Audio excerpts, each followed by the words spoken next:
Hello, everyone. Welcome to the Infinite Ability Podcast. I am your host, Nick Yerhart, and we are here to encourage each other to find our own unique abilities. Let's go. All right, everyone. So today's episode is going to be great. I've been looking forward to this because I have Robin with me, and she's doing some awesome things. We just talked a couple weeks ago, had a great conversation. If I remember right, we went like way over our half hour limit on the time, but it was a good conversation. So, Robin, can you tell the audience a little bit about yourself? Yeah, of course. Well, I'm Robin. Thank you so much, Nick, for having me on your podcast. I'm excited to be here and hopefully inspire people in your audience. I am a freelancer. I have my own business. I provide marketing services as well as having an academy with Spanish and Italian courses and travel courses. So that's part on the career side. And on the other side, I'm also an author. And originally, I'm Italian, but I've been living in North America now for 5 years. And yeah, we'll talk about all the travels later, but this is me in a very much nutshell. Yeah, I was going to say, I know you've traveled a lot, so, and it was really awesome. And I, that is my number one goal in life is to have location freedom. I want to be able to just pack up and go anywhere I want, whenever I want, and be able to run my business from wherever I want. So I've specifically set up my business so everything's online. I can take it with me. It's really awesome. So yeah, I love that. yeah. Now, when it comes, let's start with your story. I like to start with a story, and tell us like what got you to here. You know, what was your past like? What did you go through? I love this question because my path was definitely not very A to B. Uh-huh. Right? It was not a straight path. I think I've pivoted in life a lot. Because it also comes with moving often, right? Like starting from zero a lot of times. It Yeah, like you start looking at it differently than the usual. Okay, you go to school, then you go to uni, then you get a job, a house, kids, all of these things. And so I hope that this story kind of helps people understand that it's okay to not have your next 10 years figured out. And there's nothing wrong with that. And it's okay if your life is, going in turning in different ways and it's not a straight And line. it's okay to go outside the norm. Exactly. You don't have to go to college. You don't have to get married. You don't have to have children. What you have to do is what you want to do. You have to live the life that you want because you only get one. Don't waste it. It's so unfortunate because you see so many people that just live basic. They don't explore. They don't follow their dreams. They just settle. And they work a job for 50 years, retire, realize they don't have enough money still.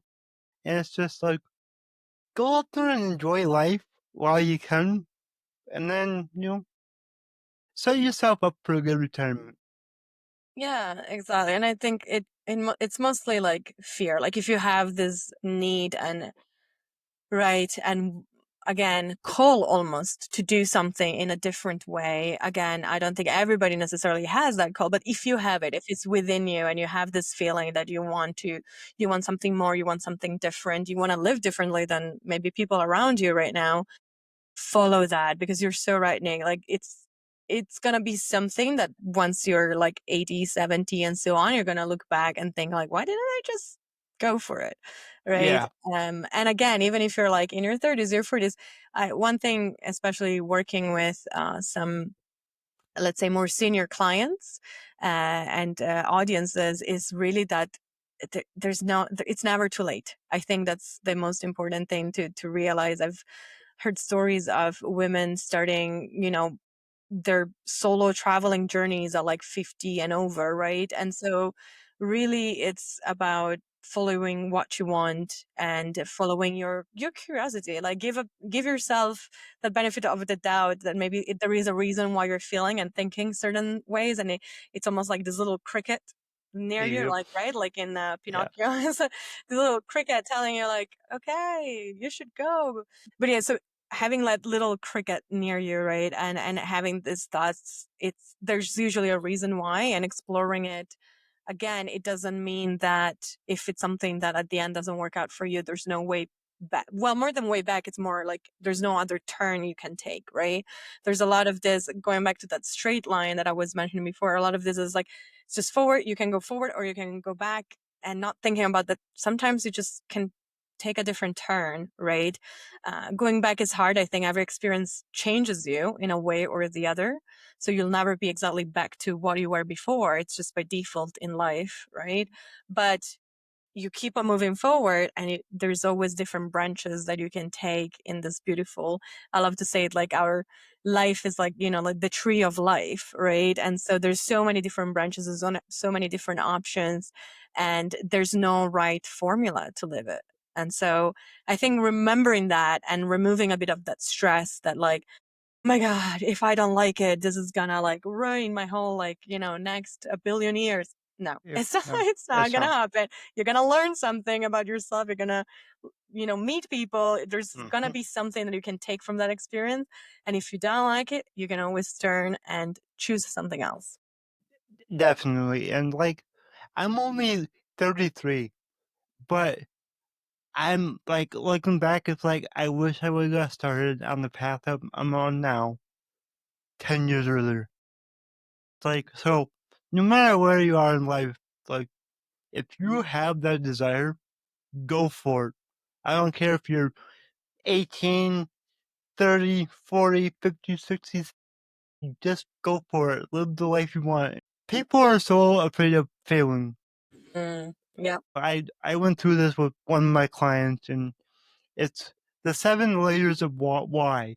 So if you have a fear, figure out like what your top fear is, and then ask yourself, why are you scared of that? And then ask yourself, okay, now why am I scared of this? And then keep going down, because you're gonna get to a point where you can't come up with an excuse anymore, and you're like, okay, it's actually not that bad. Like, yeah, this could all happen, but I'll be able to start back up again. You know, that's such do a good it, point. do The it fear of better. failure. Yeah, Yeah, that's yeah, it. That's what often blocks us. That yeah. unknown, right? That it feels scary. Well, And then, because people want to feel safe, yes. so that's why you know a lot of people settle for a job they don't really like, and but it's safe. They get the income that they need to live, and they're satisfied, but they're not happy with life.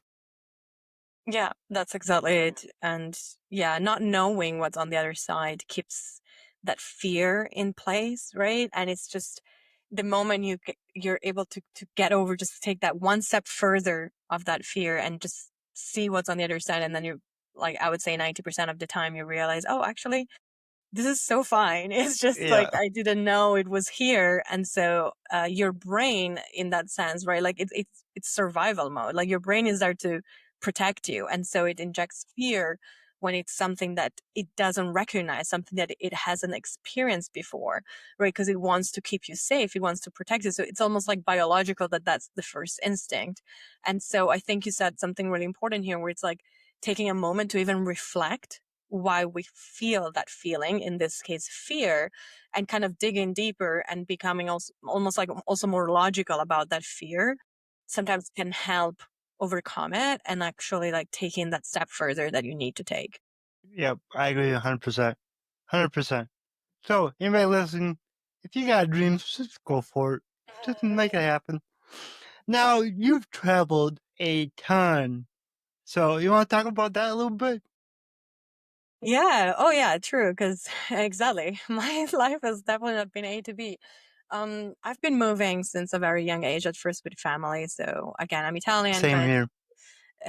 yeah, I think we mentioned that, right? This is something we connected on. Yeah, so I'm on my 18th move, and Mm, I've only moved twice, like without my parents, So once I moved out at 21, I got my first house, and then 3 years later, I bought the house I'm in now. So, that's but awesome. yeah, growing up, we were moving all the time. So I kind of understand a little bit. I just didn't get to move to cool places like you. So, oh well, it's, I feel like it's always, the grass being greener on the other side. I feel like in North America, it's like, okay, everywhere in Europe is so cool. And so Yeah. everybody wants to go there. And Yeah. then in Europe, you have people who are like, oh my God, but you grow up like also watching all the movies, right? Set in North America. And you're just like, oh, look at that. That's so I want cool. to go there. Yep. Exactly. But yeah, so been moving a lot, and you can probably relate, is also starting from zero, and learning. For me, it was also about learning languages, right? It's been a big part of my life. I had to learn English. I had to, well, I didn't have to, but I ended up learning Spanish and German, which I'm very grateful for at the same time, because I generally think that every language opens up a piece of the world, and a piece of your mind, and stuff like that. I think there's something really deep in learning languages beyond just I can communicate, or maybe more as an outcome of being able to communicate to different people in their language. And so it was definitely, like the first time I moved abroad, I was 12 without speaking anything besides Italian. And I want to say that's probably one of the most pivoting moments or chapters of my life, because you're 12, you're already dealing, well, I didn't know then, I know now that I'm older, but you're already dealing with everything that is being a teenager. But then you're putting a layer of not being able to communicate, or Which is hard. yeah, it just gives it that extra hard when you're like in this phase of life where you like, peer appreciation is more important than like even in your 20s, or even less so in your 30s, where you're like, I'm selecting people now. I'm Yep. happy with five. But when you're a Amen to that. teenager, it's different, right? You want Yeah. everybody, You like you want have this. everybody to like you. Yep. Exactly, yeah, and you want to Yep. connect, and it's all these like different dynamics that you have in even in school. And so not being able to communicate was just like, I would say, like an extra layer of making it harder, right? Because then I couldn't express myself. It's even like at the level of like my personality, right? And I think actually my personality changed even further because of that experience, because I had to go. I mean, saying that I went out of my comfort zone is an understatement. I think I went like beyond um, my shell and all of that, right? And then once I learned English more, of course, then things became better, and then I was able to communicate. I was able to make more friends that didn't necessarily speak Italian, and so many doors open. And I don't think I would be here without that experience. Um, so yeah, the first year abroad, my experience was definitely not easy, and that's why I think I'm a bit more sensitive when I'm in environments and I see somebody who, for example, doesn't know the language, or feels a bit of, maybe outsider because they can't like follow what the group is saying, things like that. Like I feel very sensitive towards that, because that's what I've experienced too. But at the same time, I'm glad I've experienced it, because I think travel already gives you that extra empathy, that extra care, and trying to put yourself in other people's shoes. But I think also having this kind of experiences, and of course everybody has different ones, this is the one I had, where you're like that outsider, that in a way marginalized, um not because people were necessarily mean, it's just because of not being able to talk to each other, right? Yep. And so it's something I think that puts things in perspective as you grow up, for sure. Especially when I think about the people who really try to, like, like the first couple of international friendship I had with this couple of girls, and they were like trying to speak Italian to me, and like, I love speaking Italian, I'm gonna try now. And like the kindness that goes through, or comes through even without speaking the language, I think that was a big, yeah, learning. And obviously it's even clearer now that I'm not, living it. Yep. Now, I want to ask you, because you're someone who's learned multiple languages, what is the best way to learn a new language? Oh. feel this Yeah. is an episode in Because it's itself. something that I want to do at some point. I only know English. I tell people I have a hard enough time speaking English. I don't know if I can speak Oh, another language, but I feel I you, would yeah. love to at least learn so I can understand. Mm. I mean, to be honest, and also I always joke that, I speak four languages, but also always say I'm like bilingual, as in bilingual, because after a while you get like start mixing all the words. Yeah. Sometimes your brain just switches off, so that's Yeah. also totally normal. But to be honest, like the best tip I can think of for somebody who's starting to learn a second language is really like just just start, right? I think sometimes we're like so kind of overthinking about, Yeah. okay, what do I need to do? Do I start with grammar? Do I start with vocabulary? Just start with putting yourself, whether it is reading a book or whether it is starting to put like little videos on YouTube, put subtitles in that language during a movie. Anything to just starting exposing yourself will always be good. And then if you're like, okay, I want to get, let's say, more serious about it, I actually want to start communicating. I think the best way to do that is, of course, putting yourself. I mean, obviously, the main thing is as much as you can immerse yourself in that language. It's just that sometimes you physically can't be around people who speak XYZ language, right? And so finding ways to combine grammar, which now you can find in a lot of different places. You can like start learning the sounds and then the articles, right? I always, at least this is my approach grammar wise with languages, is always start with being able to build a very basic sentence and then grow from there, right? And so approaching language with that is like, okay, you have like an article, a noun, a verb, and then an adjective. Start with that. That's your basic sentence. And then you can build upon it. Um, but always combine grammar with reading, with listening, trying to speak, even if you're babbling things that feel like they make no sense. Because I think one thing that I've seen in the Italian education system, actually with English or teaching English, is concentrating only on grammar. And I feel like you can get so good at grammar, but then you have all the other fears of actually putting yourself out there speaking, which is anyway very scary because you're like, it's very vulnerable to speak another language. You're like, oh my God, Yeah. they're judging my accent. They're judging this, the tone. Especially English. English is the hardest. It's, yeah, I mean, probably like, I mean, German is pretty hard Is it? grammatically. Yeah. Yeah. But yeah, right. I feel like any second language can be like a hard language because it's just, in a way, you are thinking differently, right? I mean, the language reflects a lot also the way of thinking, right? And the way, in a way, you're analyzing concepts and reality. And that's how languages also have developed and have developed differently as well. And so it would always be very daunting, right? But I think like if from the start you put yourself in that uncomfortable position of like, I'm just gonna say even three words, I'm just gonna say like a basic sentence, don't even know if it's right.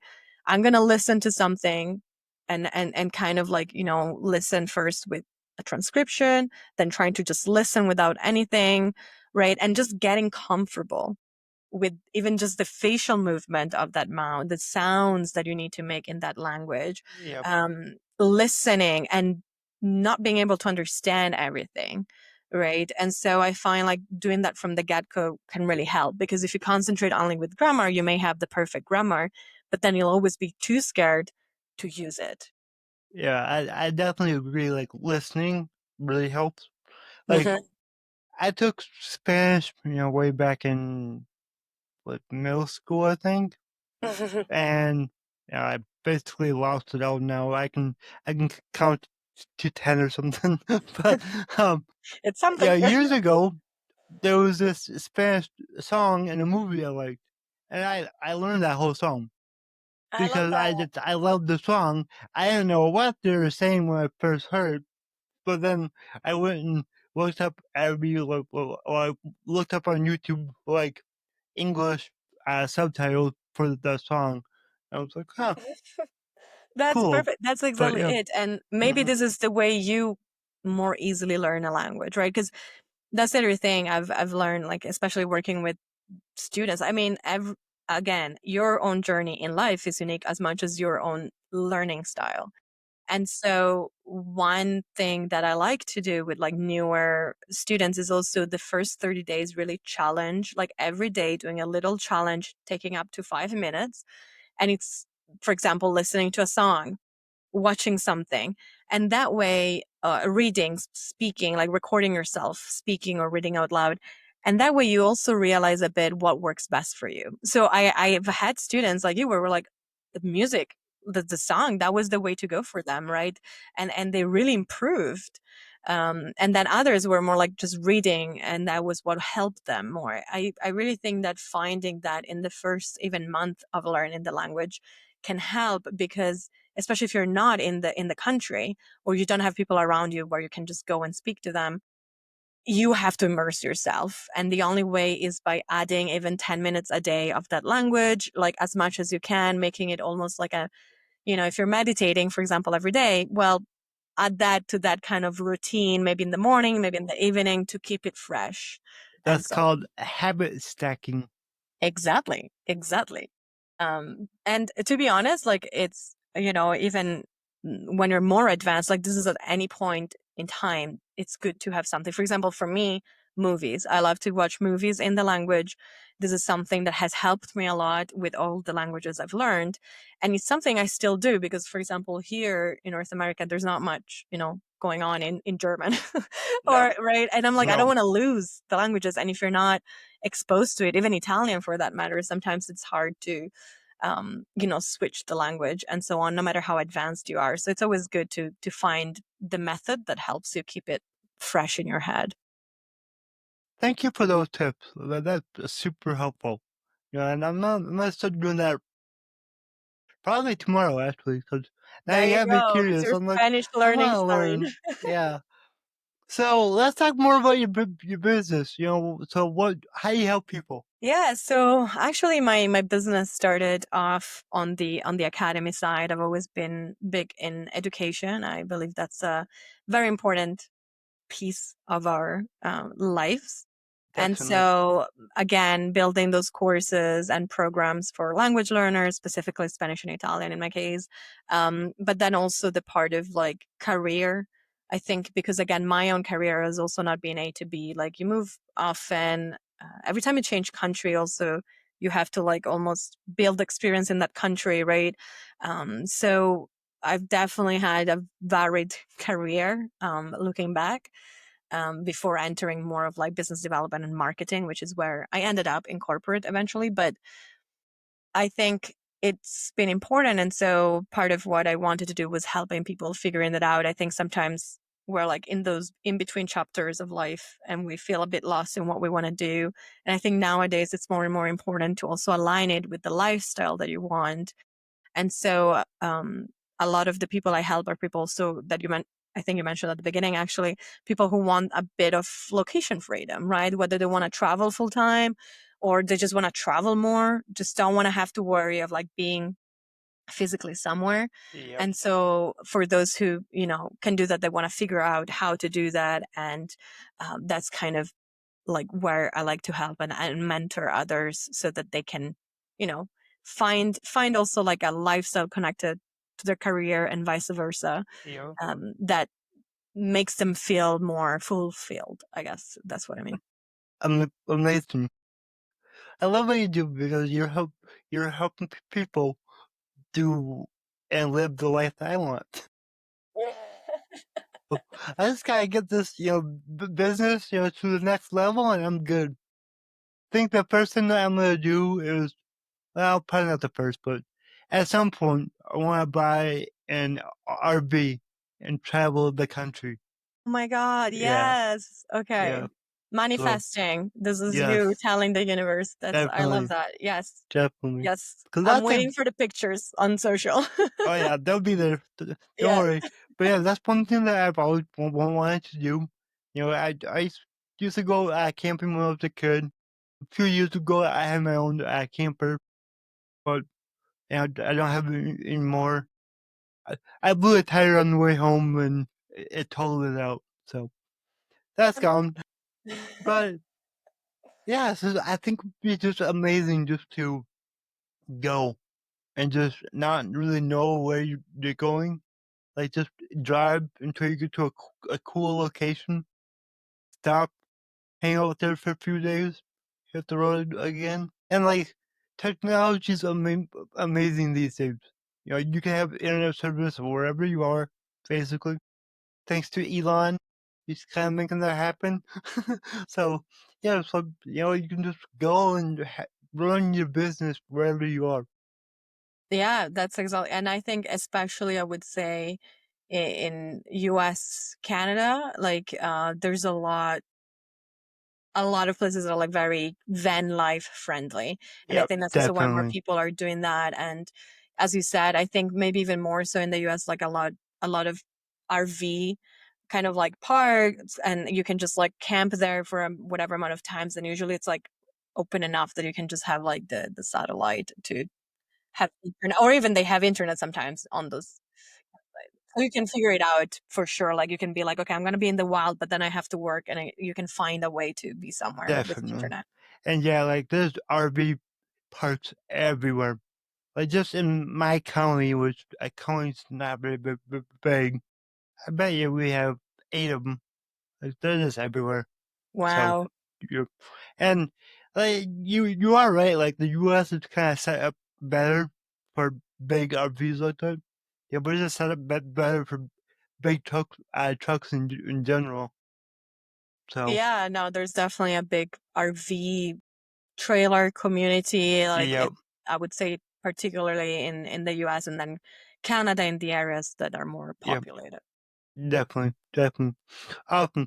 Now, how can the audience reach out to you and work with you? Yeah, so I mean, the OCW.academy, that's the Instagram for the academy that I've mentioned before.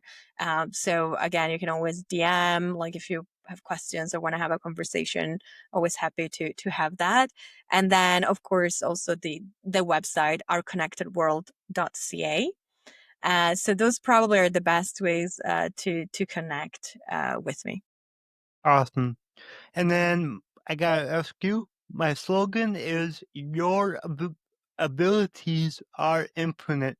What does that mean to you? I think that it means that you can create your own opportunities in life. And so you can make the life that you want to live, and you have that power. Definitely, definitely. Now, I gotta ask because I'm so curious. How many times have you moved? I actually don't know. I should Okay, probably cut. that's I understandable. I know it's a lot. All I know is that I've lived like physically like for longer periods of times in eight Yeah, countries. 8. But in eight countries, yeah. So across Europe and North America, I've lived in eight different countries. But the thing is that I've moved so often within also those countries. So yeah, from a living perspective, as in being, whether a student or a worker or an expat or an immigrant for that moment.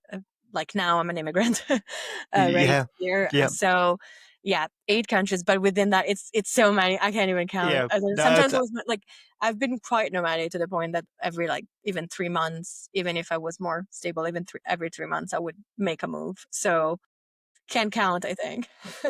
yeah. Hey, I think it's really cool, you know, because you've seen a lot, you've experienced a lot, and you're grateful for a lot. You know, A lot to be grateful for. yeah, I can tell. Like you show good gratitude every day because you've seen, you know, probably circumstances that aren't good to live in. You know, you've seen it. You've seen how some people have to live, and it's yeah, but Yeah, yeah, and I think that's what travel brings, right? I think like I'm yeah, very grateful also of all the travels I've done in such. I mean, it's five different continents. You see, again, it always feels like you're not seeing enough, and it's probably true. Like, I mean, there's so much more to see, and there's so much more yeah, to explore. But every country you whether visit or you live in, every place you go to, like it really teaches you something. And like I think that's the beauty of travel. Like it opens up. You see different perspectives. You see how different lifestyles it makes you think about your own life, your own also privileges in certain situations, right? And so puts things into perspective for sure. Definitely, definitely. All right, Robin. This has been really good. So thank you for being on the show. Thank you so much, Nick, for having me. It was a pleasure. Of course. If you enjoyed this show, please go ahead and share it on your Instagram story and tag me here, the Nick Yerhart. Also, go ahead and share it anywhere else that you see fit, because the only way that I can grow this is by you guys sharing it. I don't sell anything on here. I don't have any sponsors, so let's just get it out there by word of mouth and help more people. Alright, everyone, remember your abilities are infinite.